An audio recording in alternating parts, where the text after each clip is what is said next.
Hi guys, Dave from the Australian Offroad Academy. Now you've seen us in season 4 of the Off-Road Adventure Show in our Isuzu DMAX, but it's only one of the fleet of cars we have here in Hervey Bay. So we're going to take the time to show you around all 4 of our company cars. So beginning with the Patrol, we have a 04 GU 3 litre Patrol. Now don't listen to any of the stories about the 3 litre. Our Patrol has done 300,000 kilometres and it's been absolutely fantastic over 13 or 14 years.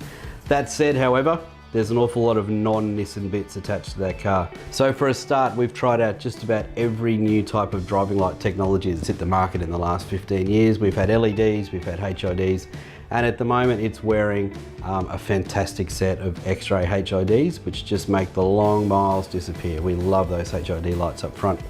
It also has a TJM OX hydraulic winch. It's the last car that you could buy realistically that you can fit a hydraulic winch to. That winch is actually on its 3rd car. So that winch should be about 25 years old. Worked on 2 different Troopies and now it's on the 03 Patrol and it has never missed a beat. It's the most reliable piece of equipment I think I've had in 25 years of 4-wheel driving. It's a priority for us that all of our vehicles have steel body armour up front, down the sides and at the back. And the Patrol's no exception. It's got a TJM bull bar, TJM side steps, and in the case of the Patrol, it's actually got an ARB twin wheel carrier on the back. It's been on there for 13 years and it's caused us no dramas at all. It's honestly the best way to carry 2 spare tyres, is to get the centre of gravity down a little bit lower than putting it up on the roof, and it means we've got the roof rack free for other things. So up on the roof, of course, we have a TJM rooftop tent, really handy. It's the first car I put a rooftop tent on and it paid for itself. My first ever trip to Cape York. The fact that crocodiles can't climb ladders is always a bit of a bonus, but when you're in a hot campsite, a hot crowded campsite in a rooftop tent, you're up high, all the breeze is blowing through those big windows. It's a great place to be.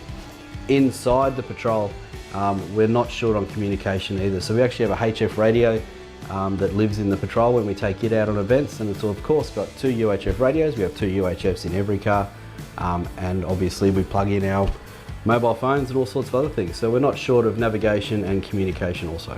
So next up we have our Mazda BT50. Now the BT was bought back when mining was absolutely booming in Queensland. So it's mine spec'd. It's got a few little eccentricities that you wouldn't put onto a normal 4-wheel drive, like battery kill switches and things like that. But for the most part, it's the best car we have for long distance towing and getting out on the highway. That 5-cylinder diesel engine mated to the 6-speed auto is just perfect on road, and you're able to tap it across into sports mode. Don't be fooled into thinking it's not also amazing off-road. The traction control and of course the rear diff lock in that BT50 have seen us take it places that people in much bigger and badder trucks have stood there shaking their head about. So the BT50, once again, steel bar work all the way around provided by TJM, including the amazing RB6, the rear bar at the back. You know, any owner of a dual cab ute should be investing in decent protection at the back. And of course the RB6 from TJM also incorporates a nice high tow point, so you're not sacrificing departure angle in fitting your tow bar, so it's pretty cool. So the BT50 of course has advanced traction technology, so for that reason we take best advantage of it by using an aggressive all-terrain like the Mickey Thompson ATZ P3. Not really much advantage to chucking a mud tyre on a car that's got really clever traction technology, but a big advantage in having a nice aggressive square-shouldered all-terrain like the ATZ P3. In the back of the BT50, we've kitted it out to be able to handle a lot of our more remote work, sometimes living out in mining villages. We've got 2 big deep cycle batteries, about 210 amp hour of battery power in the back, enough to run the obligatory coffee machine, which of course is very, very important, but also to keep our angle nice and cold. We fitted a 70 litre over wheel arch water tank in the back of the BT50 on a pressure pump. So we've got plenty of water and it's stored down nice and low, and it's nice and easy to refill. Inside, as with all of our cars, we've got MSA seat covers. They truly are the best seat cover we've ever come across. When they get really, really bad, you give them a bit of a scrub and they're good to go again, and they just fit so well. And it's one of the big complaints about a lot of canvas seat covers is they don't seem to fit. We do love our MSA. As with all of the cars, we have 2 UHFs fitted, one for talking to our own convoy and one to be out on the highway channel, or if we're doing a desert crossing, one to be on channel 10 so we can be talking to other folks without, you know, crowding out that channel and making it useless for everyone. Look, it'd be fair to say that my favourite of all the cars is our Toyota FJ Cruiser. It's been with us for 2.5 years and it's done some amazing stuff. That car has literally taken me to places that I had honestly thought I would need a big and very, very bad looking truck to get to. That little FJ in completely legal form, I can drive the kids to it, and I can honestly take on Cape York next week. It has been such a fun and incredibly capable car to drive.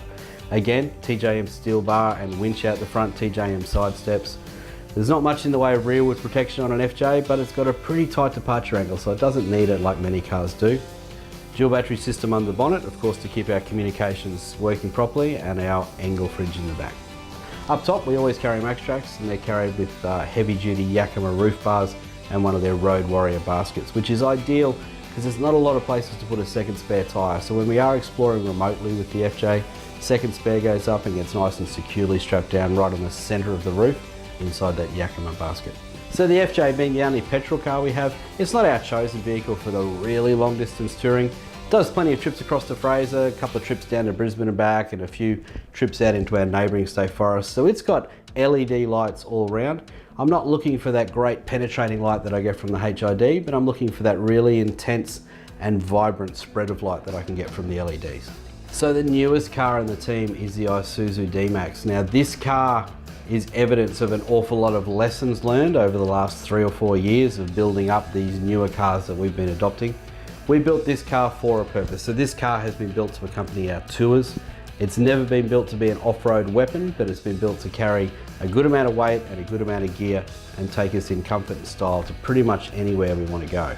So the DMAX is fitted with TJM suspension with plus 300s up the front to accommodate all that extra bar work and the winch. And it's got plus 500s and a super spring at the back. Now that might seem pretty highly sprung, but it does still give us, in the real world, it actually does travel really quite well, and it gives us a really controllable ride at the rear of the car. So TJM steel bar work at the front, side, and again at the back. Mickey Thompson tyres, of course, keeping us on track and pointing the direction we want to point.